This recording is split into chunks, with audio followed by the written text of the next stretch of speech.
Magandang araw mga ka-PJ. Yan, ngayong araw ay Miyerkules at ngayong araw din yung aking coding. Pero katulad ng dati, sumundot lang tayo ng kakaunti. Okay? Hapon, bumiyahe tayo. Ka 3.5 tayo kapon sa earnings, kaya lang meron kasi akong service. Yung ipag ko, kasama yung mga co-managers niya sa video, ay sinervisan ko papuntang Ortigas, balikan, ano? Natin ko sila ng 7 ng umaga kahapon at sinundo ko ulit sila ng alas 7 ng gabi. Kaya habang hinihintay ko sila na matapos yung meeting nila, ay namasada muna ako. Kaya nga naka 3,600 tayo kahapon, no? Plus yung binigay nila sa akin na 2,500, hindi na rin masama, di ba? So yun na nga. Tapos ngayon na bumiyahe tayo, coding tayo ngayon, sumundot na din tayo ng konti para may pang bigas-bigas ba. Alam nyo naman ano tayo, hindi tayo pwede na magpa-kaang-kaang. Kailangan kahit konti meron. Kaya sumundot tayo ngayon at yun na nga, meron naman tayong naging earnings na 1,500. Pwede na yun. Tapos pahinga tayo ngayon. Meron tayong gagawin ng kaunti sa bahay, kung anong pwedeng makalkal doon. Yun, relax, shot ng kaunti. Hindi naman palagi. Videoke ng konti, yun naman ang hilig natin, mag-videoke. Pero yung kanta, walang hilig sa atin. So habang pauwi ako ngayon, ang oras natin ay alas 12 na. Habang binabagtas ko yung MacArthur papunta sa bahay namin, magbablog tayo ng konti. Meron tayong sasagutin na mga tanong galing sa ating mga sulit na subscriber. Hindi na natin matatagal ito. Simulan natin kay, hindi ko alam kung paano basahin ito. Nakalagay kasi dito, siguro ano to, email niya to, Chan Jadi. Ewan ko kung tamang basa ko to. Sir, ano pong brand ng gulong gamit nyo pang Grab? Okay? So, yung gamit ko pala na gulong ay Westlake. Medyo para sa akin okay yan. Medyo matibay siya. Branded din naman yan. So, mas mura siya. Ang bili ko nga pala sa isa ay 2,050. Okay? Kasi meron tayong makukuhanan na bodega niyan dito sa Valenzuela. Kaya lang, problema dyan hindi sila basta-basta nagbibigay kapag walang kakilala. Inataon lang na may nagano sa akin. Kaya yun, nakukuha lang natin siya ng 2,050. Ang size nga pala nito ay 185 by 70. Tapos R14. Pag binili mo yan sa tindahan mismo ng Westlake, nag-inquire ako, 2,500. Kaya nandito tayo direct sa bodega. Maraming ang gustong bumili. Yung tropa ko gustong bumili. Hindi basta-basta siya nagbibigay pag walang kilala, no? Nataon lang kasi may kakilala tayo. Kaya yun, nabibigyan tayo ng discount. Okay? Okay naman siya, matibay. Kumpara mo doon sa mga China lang na mga yung mumurahin. Meron dyan, tag 1.7, di ba, mga ganun. Wala ilang buwan lang, makita mo, ublong na kaagad. Kinding-kinding na kaagad Subok, may bukol, mga ganun, di ba? Kaya hindi na ako kumukuha ng mga ganun. Westlake, okay na sa akin. Subok ko na siya. Ilang taon na. Okay? So next na tanong galing kay Marvin Buwan. Idol, ask lang po, lagi ka ba naka-auto accept pag bumibiyahe? Yes, idol. Talagang always yan. Lagi naka-auto accept yan. Kasi nga tayo strike anywhere. Kahit saan yan. Pero minsan, siyempre, pag alam na natin lugar na yun, na talagang pahirapan tayo, minsan, din tayo, tumatanggi din tayo. Pero hindi ko na hinihintay na makapasok yung booking, di ba? Pwede mo naman i-cancel na hindi pa sa nakapasok sa'yo, ba? Para hindi maapektuhan yung completion rate mo or cancellation rate mo. Kaya ganun yung ginagawa ko. Pag nakita ko talaga na, ito, alam ko na to Ito yung lugar na napakahirap pasukin Puro patras ang gagawin. Pero halos naman tayo wala tayong tinatanggihan. Bibihira yun. Kaya tanggap lang ng tanggap. Ganun yung ginagawa. Auto accept yan. Pero pagka coding, tulad nito ngayong araw, coding ako, manual. Kasi minsan ang bilis ng pasok ng booking maya-maya nantok na masisira yung completion mo. Kapag halimbawa nakapasok yung booking, bababayan. Baka mamaya magkakaproblema doon sa rebate, yung KGR natin, no? Hindi, sayang, hindi natin makuha. O kaya yung mga incentive na yan. Kaya pagka coding, tapos lumabas ako, tinatry ko siya na i-manual lang. Para kitang-kita kaagad kung saan pupunta yung pasahero. Kasi nakasulat talaga doon eh. Nakasulat doon. O kahit na lampasan mo siya, kasi tititigan mo bang ganun eh. Titigan mo to kung saan pupunta. Pag nakita mo Makati, pag nabasa mo Makati yan, ay, yun. Pabayaan ko lang siya kasi hindi mo naman maapektuhan yung completion mo kapag naka-manual ka. Lalo kung naka-CD ka, hindi siya maapektuhan. Meron pang isa pang katanungan si Chan JD.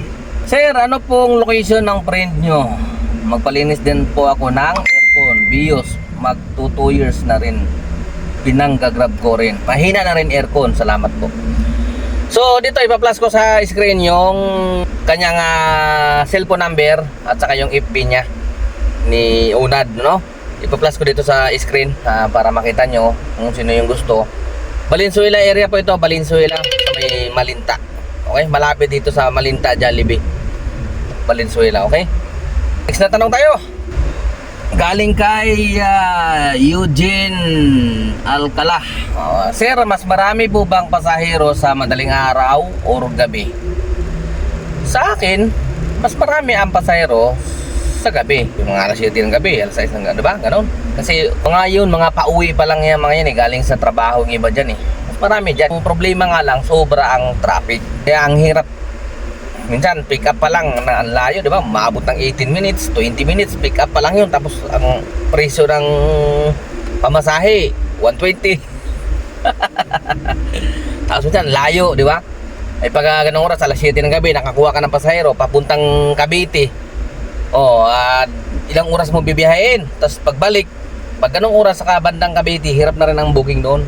O kaya Bulacan, tsamba-tsamba na rin pabalik. Pero hindi naman pare-pares, meron naman makakatsamba ka pabalik. Pero mas lamang talaga yung wala na masyadong pasahero pag gabi sa bandang Cavite. Mas gustuhin ko na lang lumabas ng maaga, alauna na madaling araw. Kasi pag ganong oras, bagong gising ka, para pa presko pa yung isip mo eh. Yung hindi ka pa pagod, hindi ka pa strike anywhere ka noon, kahit saan ka dalhin. Kasi iniisip mo, wala naman traffic eh. Diba? Wala naman traffic, go, ganyan. Kung yung ganong oras na mga alas 8 ng gabi, yan na yung pagod ka na eh. Diyan na yung mamimili ka na talaga kasi iniisip mo, uuwi ka pa, babalik ka pa, kung di ka makakuha ng pasahero, di ba talong-talong kasi nagmamadali ka ng umuwi. Kasi gabi na, di ba? Hindi ka tulad nung lalabas ka pa lang, ay kahit taling ka ng Cavite, walang problema yun. Dahil bagong gising ka eh. Palabas ka pa lang, fresh na fresh ka, di ka pa inaantok-antok. Yan yung dahilan kaya mas gusto ko ng maagang lumabas. At hindi lang yun, kaya ako maaga lumalabas kasi ang iniisip ko nga, pag bumiyaya ko ng alauna na madaling araw, sigurado yung target ko na 5,000 makukuha at makukuha ko siya. Bihira yung hindi ko makukuha, pero makukuha ko talaga siya dahil halimbawa alauna lumabas ng madaling araw ng alas 6, hindi pa umabot, adjust ang konti, di ba? Abot ka ng alas 9, sigurado kuha na yon. Gano'n lang yun. Tapos biyahe ka ulit bukas ng madaling araw ulit. Kung tanghali ka na lumabas ka alas 6 ng umaga, may target ka na 5,000, sigurado talaga pagdating ng alas 6 hindi mo ka makukuha yun. Ang gagawin mo, mag-adjust ka ng oras, abutin ka na ng alas 12, alauna. Wala na, pagod ka. Kinabukasan, kung maabutin ka ng mga alauna, alas 2, alas 3, sigurado bukas hindi ka magising ng umaga. Alas 12 ka na ulit mga kabiyahe kinabukasan, alas 12 ng tanghali. Wala na, sira na yung araw mo.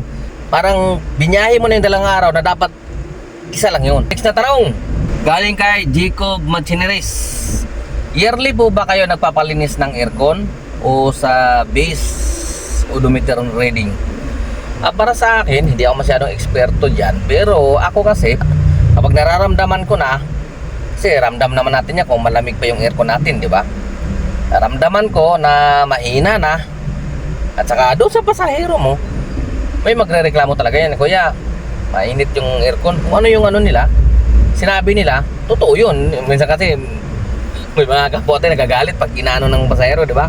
Nagsasabi sila ng comment, nagagalit. Hindi man, kasi yan. Hindi naman magre-reklamo yun kung nalalamigan yun, di ba? Lalo na yung mareklamo talaga ng pasahero, di ba? Karapatan niya yun. Kaya siya sumakay ng Grab eh, kasi alam niya, pag Grab, maayos na sasakyan, malinis, walang kalampag, malamig ng aircon, mabait ang driver. Kaya yung taxi. Yung taxi, kinukontrata, mabaho pa. Big sira. Hindi naman lahat, meron mga taxi driver natin na mga kaibigan na malilinis sa sasakyan. Saka mababango ang sasakyan. At mababait, magagalang sa pasahero. Okay? So, yun. Doon ako nagbe-base sa nararamdaman ko na mainit na talaga siya. Kailangan ko na siya ipalinis. Pero based din sa experience ko, pinakamatagal na talaga yung 1 taon. Wala na. Mahina na yung aircon ko. Ayoko nang paabutin kasi alam ko na yan eh. Kabisado ko na yan. Kapag ganyan na yung pakiramdam ko, sigurado ang loob niyan. Katulad nung nakaraan, di ba? Alam ko na, puno na ng mga lumot, mga ganito. Kaya ganun nakahina siya. Saka yung buga niya, mahina na, di ba? Pero kapag bagong linis yung aircon mo, kahit lagay mo lang sa number 1 yan, lamig niyan. Umaga pa lang, nakatrace ka na, wala na. Saka lalakas yung gasolina mo kapag marumi yung aircon. Kasi gagawin mo, itutudo mo yung thermostat, di ba? Yun, pagka nakatodo yan, halos hindi na tumitigil yung compressor, kakabomba, ilo pa yun, sirek compressor mo. Versado siya eh. Lakas din sa gasolina kapag hindi nag-automatic yung compressor. Okay! Ang next na tanong ay galing kay Udi. Okay ko to si sir eh. Dati pa to, lagi to nakasubaybay sa akin. Wala ka tinted sir? Yan. Sa kasi sa Grab, kapag legal ka na, ito kasi legal tong sa akin eh. Meron tong CPC, tsaka naka for hire to. Pag nagpapa-renew ako nito ng rehistro doon mismo sa LTFRB. Yung mga halimbawa, yung mga naka-PE lang, di ba? Kapag nagpapa-rehistro sila sa lang, sa kahit saang branch ng LTO. Ito kasi mismong LTFRB to. Doon. Kasi nga naka-CPC na kasi to. For hire. Merong iba dyan na naka-CPC na tapos hindi pa naka-for-hire. Yun, pwede pa yun i-renew sa kahit anong branch ng LTO. Tapos, yun lang, binabayaran nila yung penalty. May penalty yun eh. Alam ko, buwan-buwan yun eh. Pagka nga naka-for-hire na yung, yung pinanggagrab mo, ay bawal talaga yung tinted. Bawal yan. Kahit sa mga taxi, di ba, bus. Pag nagparehistro ka doon sa, sa may LTO, pinapatanggal yun. Kung mahal ang bili mo, di ba, sayang lang. Kaya okay na rin yun. Pero pwede naman, daan mo sa diskarte. Hindi ko na pinapatintin. Okay na yan. Okay. Next na tanong ay galing kay Robert Binig. Pa-share naman sir ng meeting mo sa Grab tungkol saan po para magkaroon kami ng idea. Thank you po. Okay, so simple lang naman. Yung alam mo yung mga alliance, marami kasi yan eh. Hindi lang nag-iisa yung mga alliance. Mayroon dyan mga malalaking alliance, diba?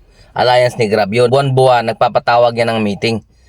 Kasi yung mga alliance na yan, si Grab, doon sila kumukuha ng impormasyon kung ano yung mga hinanaing ng mga driver para lalong mas gumanda yung platform ng Grab. Sa madaling salita, ang mga alliance ay malaking tulong din sila sa community. Nakakatulong din sila sa atin, mga driver, no? Kumbaga, naipaparating nila sa management ng Grab yung mga hinanaing nating mga driver. Okay? Halimbawa, dyan sa senior, PWD, ganyan, student, di ba? Kung ano yung mas nakakabuti, patas, kumbaga. Kasi minsan, mayroong mga si Grab na para sa atin, sa tingin natin, hindi patas. Kumbaga, kaming mga member, nakakatulong para isa-suggest sa Grab yun, sa management na parang lugi kami, nakakapag-suggest yung mga alliance kung ano yung nakakabuti sa platform ni Grab. Malaki din ang naiambag ng mga alliance na yan. Kaya lalong gaganda ang platform ng Grab. Kasi kung wala yung mga alliance, kung ano lang yung gusto nilang gawin, di ba?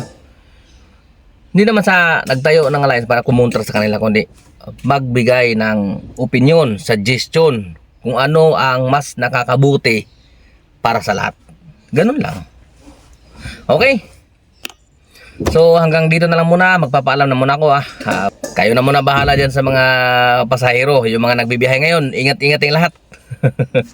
Yan, kung nagustuhan nyo yung video ko, huwag nyo kalimutan i-like, at kung bago ka, subscribe mo na rin. At ipindot na rin yung notification bell para lagi kang updated sa mga bagong upload ko.